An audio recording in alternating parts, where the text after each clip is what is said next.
All right, welcome back, Sabbath fans. If you've been following this list so far, I commend you for your patience.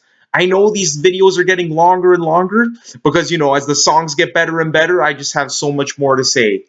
And honestly, Black Sabbath are one of my favorite bands of all time. And I'm making this video as a love letter, and I really don't want to half ass this. Like, I really want to say all I want to say about these songs, which are near and dear to my heart. So, without further ado, here we go. Coming in at number 35, we have the dark, depressing, and just simply agonizing song Solitude from Master of Reality. And guys, let me tell you, for the longest time, I didn't really appreciate this song. I thought it was kind of too long, kind of plodding. Like it would hold my interest for like a minute or two, and then I'd kind of like my mind would kind of wander off. But now, like I love this song. It finally clicked like within the past year or so, and this song's just amazing. It's depressing, but weirdly in a comforting sort of way.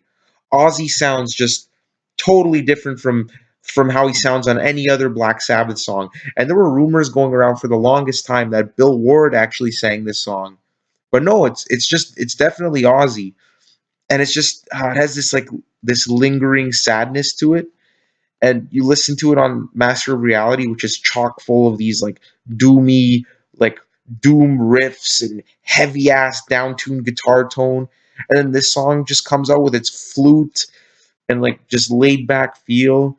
And it's dark in its own way. It doesn't have to have like a like doom laden guitar solo to be a dark song. And it's just I'd say it's just as heavy as any other Sabbath song. And yeah, it's just a great song. Gets All right, at number 34, this might surprise you guys. It's the Bill Ward extravaganza from Paranoid. That's right, we're talking Rat Salad. And guys, you know what? This is ironically there's a parallel between this song and Led Zeppelin. And the members of Black Sabbath were known to be good friends of the members of Led Zeppelin, especially John Bonham and I believe Tony Iommi. I could be getting that mixed up, but they were pretty close friends. And yeah, this kind of parallels Moby Dick from Led Zeppelin 2. It's the second last song on the album, like Moby Dick. It opens up with really catchy guitar riff. The guitar riff on Moby Dick is definitely better than the guitar riff on this.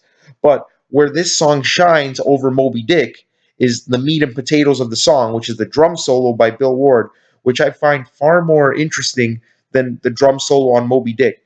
And guys, Led Zeppelin is my favorite band of all time. John Bonham is my favorite drummer of all time, but the live version of Moby Dick is hundreds of times better than the studio version. I do like the studio version of Moby Dick better than this song on Paranoid, simply because of how strong the riff is on Moby Dick. But as far as the drum solo goes, the spasticity and like the free form nature of Bill Ward definitely trumps like the slow and methodical drum solo on the studio version of Moby Dick. So yeah, I definitely love Rat Salad, and it does have a great riff. So don't get me wrong on that. But yeah, Rat Salad's a fantastic song. Definitely underrated, I think, or maybe not underrated, but like it's on a pretty high position on my list. So for me, it's probably underrated. Coming in at number 33, another one that might surprise you guys. Junior's Eyes from Never Say Die. That's right. This song is by far the best fucking song on Never Say Die. And honestly, like, oh my god, I was so tempted to put this higher. Oh my god, I fucking love this song. I've always loved this song. And whoever doesn't like Never Say Die, sit your ass down and re-listen to this song because it's freaking amazing. Tony Iommi's guitar work in this song is just haunting throughout. It has this weird violin quality to the guitar tone. And oh my god, I think it's about Ozzy's father passing away, so the lyrics are very good, very poignant lyrics. And the chorus, my god, the chorus of this song is just fucking phenomenal. One of the best Black Sabbath choruses. Just gets me pumped up every single time. So yeah, definitely listen to Junior's Eyes if you've been sleeping on Never Say Die. By far best song on the album. Number 32, Hole in the Sky from Sabotage. Oh man, this song is just such a fucking punch in the face. Ozzy sounds fucking phenomenal on this song. His vocals are so intense, so they just punch you in the face right away. The guitar work's phenomenal. It's just a great way to open Sabotage and proof that the band never lost steam. Now I've seen in interviews that Ozzy said Sabbath Bloody Sabbath was their last good album. Did he totally just forget about like Sabotage, which is like almost just as good as Sabbath Bloody Sabbath? I don't know. That guy was fucked. But yeah, Hole in the Sky is definitely one of the greatest opening tracks. And I think it rose to prominence after Metallica started covering it, and a lot more people were introduced to it. Because back in the day, I never remember anyone ever talking about Hole in the Sky, and now it's kind of it's kind of increased its own status as one of the better Black Sabbath songs. My only gripe with the song is that it ends abruptly. As I mentioned before, I hate when songs do that, and I don't know why it does that, but whatever. You know what? The song is so good that it doesn't even matter. But you know what I really love about this song? It's the fact that coming in at number 31, another track from Volume 4, and this is one of my personal favorites. It's Tomorrow's Dream. Now, I have a lot of fond memories about this song because when I picked up my first Black Sabbath album, which was the first one, I also picked up this Greatest Hits album, and I think this was the second or third song on it, and it just grabbed me by the balls. The riffs on this song are absolutely filthy, especially the one that goes bow now now boom down on down down down bow now now doom down on down on. Oh my god, that riff's so fucking cool. And then the song reaches that crescendo. Oh my god, it makes the hair stand up on my arms every time when with Ozzy's vocals on that part where he's saying, "When sadness fills my day," yada yada yada. That part just, oh my god, always sends shivers up and down my spine. And there's an amazing solo near the end. Oh, it's just one of the best. Again, it pains me to put it so low, and that's how great of a band Black Sabbath are. Even songs like this good are in the 30s. But yeah, definitely a fantastic song and one of my personal favorites. Number 30 is going to be Paranoid. That's right, the title track from their sophomore album, which many consider to be their greatest album. I don't, to be honest. Don't get me wrong, it's still a fantastic album, but I don't consider it their best. And I definitely don't consider this one of their top tier songs, although I do love the song. Come on. That riff alone is just legendary. It's one of their it's one of their biggest hits, one of their most popular songs. The solo's just fantastic. It's a fantastic song. Don't get me wrong, but there's no way I'm going to be putting it any higher than number 30, despite how much I love it. Plus, I'm kind of suffering a little bit from like the burnout on this song, just due to overexposure. I've probably heard this song a million times in my life, but you know what? I can't consider that as a factor in how I rank the songs because I have to put myself in the shoes of someone who's listening to it for the first time. Like objectively, how good is this song? Although it is my opinion, so that kind of doesn't make sense. But I'm trying to be as objective as possible, and it is a fantastic, just short 2-minute metal extravaganza and fantastic song. But yeah, I'm not going to be putting it higher than 30. So yeah, that's Paranoid, classic song, and it's funny how this was originally written as like a 3-minute filler track for the album, and then once like the record executives heard it, they said, "Oh, you're changing the name of the album," which we all know is supposed to be called War Pigs, into Paranoid. I guess for because it was like less offensive, less controversial than the anti-establishment epic War Pigs. But yeah, so kind of disappointed that they had to change it from War Pigs to Paranoid, but it's a fantastic song. All right, guys, coming in at number 29, I might get a lot of shit for this, but it's going to be Electric Funeral from the Paranoid album. Now, the reason I say I'm going to get a lot of shit from this is that this song is considered one of their best songs. I've seen lists where people are putting this at like number 5, number 10. Basically, it's a top 10 song, and I totally understand why. I mean, if that opening riff doesn't grab you by the balls and just take you on like a ride through a nuclear wasteland throughout the entire 5-minute duration of the song, there's something seriously wrong with you. I mean, that riff is one of the sludgiest, dirtiest riffs I've ever heard in my life, and I mean that in a good way. It's definitely a classic riff, and the song is just it just evokes so many emotions when you listen to it. I mean, you could just picture a vast wasteland, not a single blade of grass in sight, burnt trees, burnt corpses littering the fields, a smell of death and destruction and napalm just permeating through the air. I mean, when you hear this song, these images just pop into mind. You can't even help it. It just happens, you know. And that's like without the lyrics as well. Like you listen to that riff and that's like the first thing that pops into mind. It's fantastic.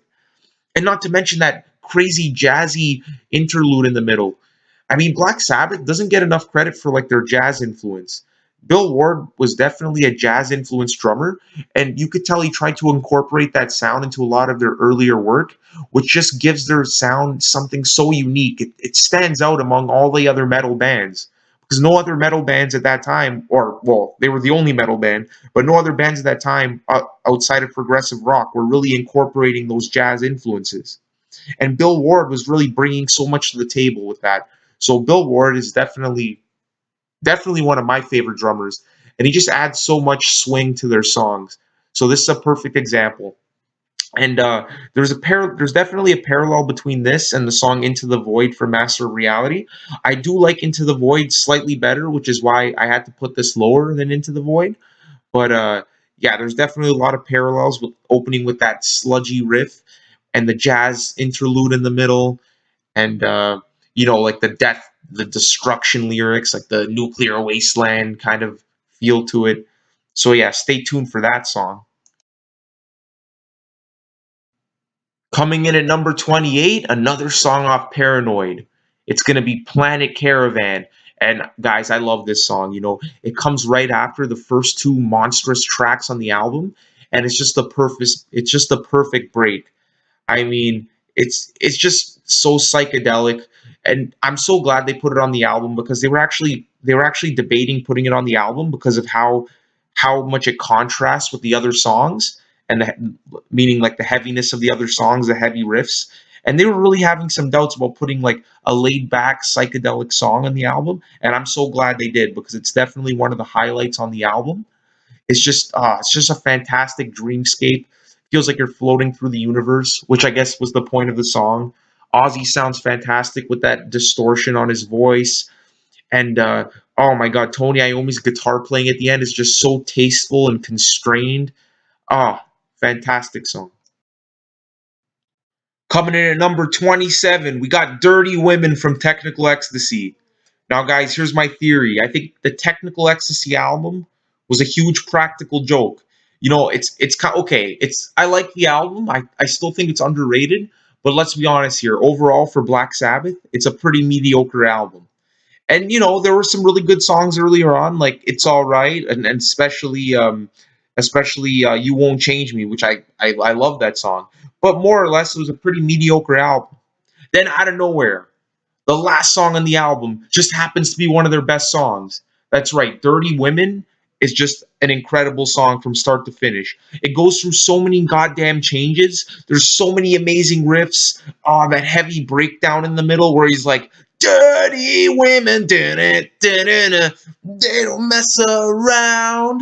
Oh my God, it's just great. There's keyboards. The solo at the end is just ridiculous. It's just an incredible song, and it just leaves you wanting so much more because the album that preceded the song was just okay, But this song is fantastic. You know, my theory is that they wrote this song during the Sabotage years, because this song is extremely experimental and it would kind of fit better on the Sabotage album given its experimental nature. But maybe they wrote it and it was in the back burner and they just decided to throw it on Technical Ecstasy. Anyway, I don't know. I should have researched this shit, but I'm a lazy fucker, so that's just my theory. But yeah, Dirty Women is just crazy. And the first time I was exposed to this song was actually at the Black Sabbath concert in 2016. It was their last concert ever in Canada, in Toronto. It was their The End tour, and I had to go with my friends. I was so fucking excited for this concert. And throughout the entire concert, it was just classic after classic after classic. I mean, they were playing Into the Void, they were playing Hand of Doom, After Forever, like all these Snowblind, like NIB, just straight up classics. And then all of a sudden, I hear this song, And I'm like, what the hell is this? I've never heard this song before. Because I think at that point I hadn't heard the entire Technical Ecstasy album. So maybe I heard some of it and then didn't get to the end. I'm an idiot, but I should have heard the whole album. And the whole song, it was crazy. The solo at the end, the crowd was going wild. And none of my friends knew the song either. So I went home that night and I listened to the whole Technical Ecstasy album. And there it was. It was the last song on the album, and it was just, oh man, fantastic song. And I just have it was pretty cool how the first time I heard it was live in their on their last ever tour, and that'll go down as one of the best concerts I've ever seen in my life. It was just absolutely incredible. The energy was just consistent throughout the whole show, and oh man, I'll never forget it. Number 26, the classic song Iron Man. Now, I don't really have much to say about this song because everyone knows how great it is. Everyone knows how iconic that riff is. But I must say, the second half of this song is one of my favorite moments in music with all those tempo changes and like the epic outro. Oh my God. And Bill Ward's drumming is insane. So, you know what? Although it might be low for most fans, considering it's one of their classic songs, I got to keep it at this number because I simply like a lot of other songs better. But that entire second half of the song is just one of my favorite musical moments. So intense. Number 25, an absolute classic from the Master of Reality album. We're talking the song After Forever. And this song here, it's often discussed more in terms of its lyrical content than its musical content because it's such a contrast to their other songs. I mean, this song must have come as a huge shock to a lot of early Black Sabbath fans because it's pro religion, it's pro God. It's saying, hey, if you're doubting your faith, maybe it's just because you're not on your deathbed and you're not facing imminent death that you're doubting your faith. But as soon as you're on that deathbed, you're going to be praying to God.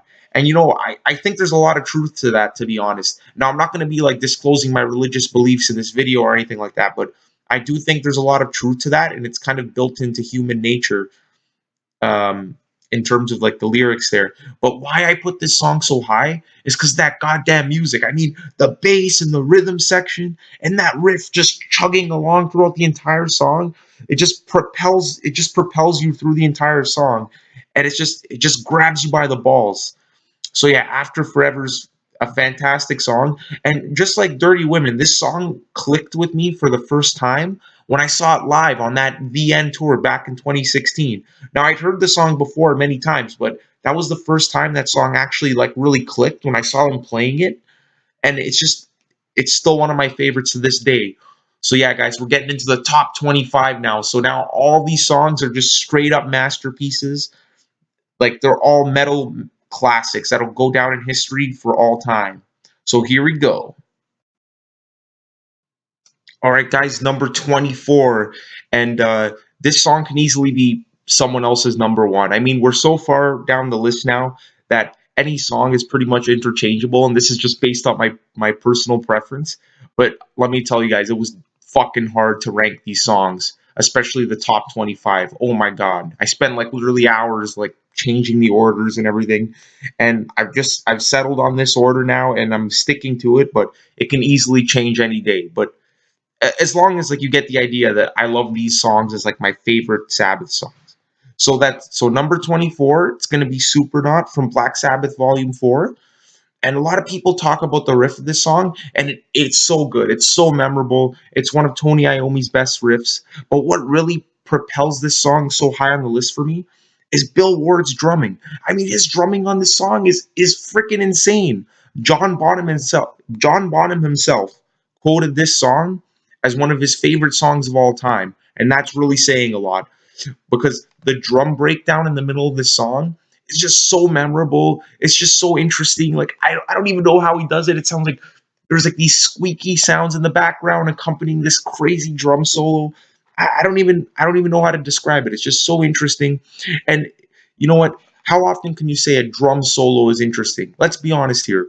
We all claim to like love these like long ass drum solos, but let's be honest here. A lot of them just go on way too long, and you're just itching to get back to like the main theme of the song. Not with this one. In this song, the drumming is a highlight of the song, and it just shows how much of a great drummer Bill Ward really was. Definitely one of the most underrated drummers of all time. And it seems like this song is a fan favorite, so I think it's justified being this high up on the list. Most people will probably put it a bit higher, but I love a lot of the other songs just a little bit better. So yeah, that's number 24, Supernaut. Okay, guys, at number 23, it's Wheels of Confusion slash The Straightener from Black Sabbath Volume 4. This song is definitely a Black Sabbath epic, right up there with the best of them. It's 8 minutes of just constant time changes, just crazy instrumentation, the riffs. Oh my god, it's so epic. And the thing about this song is, I really think it has to grow on you. Like, on first listen, it might not hit you as hard, but trust me, after a couple listens, this song is definitely going to be a standout Black Sabbath song for you. I mean, it opens with a goddamn solo, and it's the first song on the album. How many songs can you say open up with a solo? And it just goes through constant changes. Oh, and let me tell you guys, the last 3 to 4 minutes of this song are just goosebump inducing awesomeness. I mean, the build up to like the grand finale with that solo has got to be one of the greatest moments in Black Sabbath's entire discography. And I'm surprised because I never really see this song very high on many Black Sabbath lists, but this is definitely one of their best songs. Like, there's no doubt in my mind. So definitely check it out and experience the awesomeness. Number 22, Spiral Architect from Sabbath Bloody Sabbath. I love this song, guys. And this song definitely exemplifies the experimental state of mind the band was in on Sabbath Bloody Sabbath. Starting with Volume 4, I'd say peaking with Sabbath Bloody Sabbath and continuing on with Sabotage. Those were their really experimental years. And those 3 albums are just beyond fantastic. But this song just really exemplifies the experimentation they were doing. They got a full orchestra to play this song. Tony Iommi tried to play bagpipes on it, I think with little success, but still kind of just shows what kind of state of mind they were in. The lyrics are fantastic. I mean, when Ozzy Osbourne heard these lyrics penned by Geezer Butler, well, he penned most of their lyrics, but in particular, these lyrics really hit Ozzy hard. And when you read them, there's some pretty deep lyrics, kind of about like the creation of man, I guess referring to God as the spiral architect, which is genius in and of itself. I mean, the way I look at it, I consider the spiral, meaning the spiral nature of DNA, and obviously an architect is someone who constructs, right? So if we're talking about the creation of man, and calling God the spiral architect is probably one of the most profound things you can really think of in a metal song, in my opinion. And it's just a fantastic song overall. Everything about it is amazing, and it's a great way to end off one of their best albums, if not their best album, Sabbath Bloody Sabbath. Coming in at number 21, an absolute Sabbath epic, The Fucking Writ from Sabotage. Now, when I first heard this song, it immediately grabbed me by the balls. This was, for the longest time, my favorite song on Sabotage. Since then, a few songs have grown on me a little more and kind of surpassed this one, but that doesn't take 1 ounce of greatness away from this masterpiece. If anyone says Ozzy's a shit singer, which I've heard multiple times, tell them to listen to this fucking song, because from start to finish, he sounds absolutely amazing. Just one of his best performances by far. And I'll talk a lot more about Ozzy's vocals and which styles of his I prefer later on in the album, when we start getting into an album that hasn't reared its head yet, believe it or not. And by far my favorite Sabbath album. I'm sure you guys probably know what it is by now. But his vocals on this song are just perfect. Not to mention just the sheer intensity and the sheer emotion of the song. Oh my God, guys. I mean, you could really sense the anger and frustration the band had with their management, who was just constantly just fucking them over. I mean, I read biographies where Ozzy was saying they would just get whatever they want. Like, they would say, "Oh, I want a Rolls Royce," and the next day a Rolls Royce would just pull up into their driveway in their mansions. Meanwhile, their executives were fucking taking all their money, not paying them any royalties, and they were none the wiser. They were just left in the dark. And then they finally found out, and all this shit happened. And I think Ozzy just channeled all his anger and frustration into this song because you could just hear just how fucking pissed off he is. And just the way it starts off with that deranged laughter from the depths of a fucking mental institution. Oh my god, it's just genius. There's even some harpsichord parts in the song. It goes back and forth from intense to mellow. It's just ridiculous. Definitely one of the best Black Sabbath songs, and it really shames me to put it at number 20, although that's very high on the list. Like, I thought it would have been even higher, but that's just the way it worked out. But yeah, that's The Writ, one of the best Black Sabbath songs.